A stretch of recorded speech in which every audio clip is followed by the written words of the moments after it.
Welcome to Harvard Law School. Ladies, let's go around the table and report who you are and why you're occupying a place that could have gone to a man. I'm Ruth Bader Ginsburg. My husband is in the second-year class. And why are you here, Miss Ginsburg? To learn more about his work, so I can be a more patient and understanding wife. Good to see you. And Ruth was a woman, a wife, and a Jew. Yeah, she didn't have it easy, right? It was quite tough on her.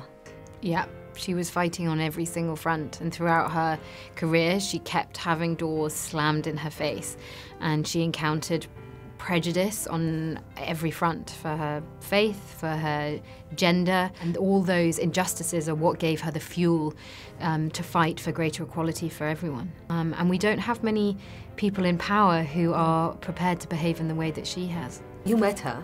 What was the thing that stayed with you after meeting her? It was a very emotional moment in meeting her. You know, as soon as you meet her, she's quite shy. She doesn't kind of ambush you in any way. She's very reserved and she's very careful. And I have such great respect for the diligence with which she has conducted herself throughout her career, and also just not giving up. You know what you're doing is important, so who cares?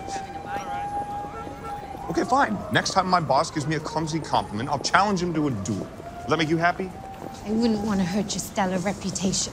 Is there anything about Ruth and Marty relationship that stood out for you, like kind of a relationship goal? Yeah, I mean, their whole relationship was relationship goals.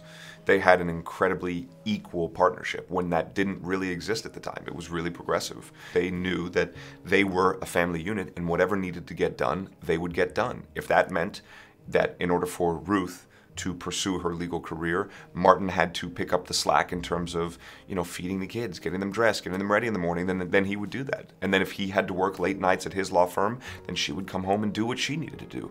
Have you read the appendix attached You're making to their the wrong brief? case. These are laws written by men who think we are privileged to be excused from men's obligations, but it is not a privilege, it is a cage, and these laws are the bars. I mean, she changed the course of history, but discrimination on the basis of sex is still ongoing, right? I mean, there's still a lot to work on. Absolutely, and what was phenomenal about Ruth Bader Ginsburg was how carefully and gradually she effected that change. And because of that diligence, it's much harder for any of the laws that she shifted to be reversed legally, so that those freedoms that women have cannot be reversed. The Me Too movement, the Big Bang, was while you were mid-production. Has it changed anything in the way you saw what you were doing? Did it make you feel that you're making an extra relevant movie?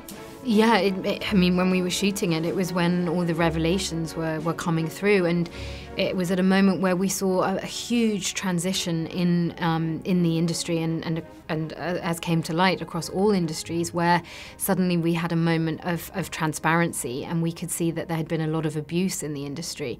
So it was a very special moment to be making a film that was about protecting those rights. It took what we felt was an important story to tell and made it feel like something incredibly prescient that we needed to do.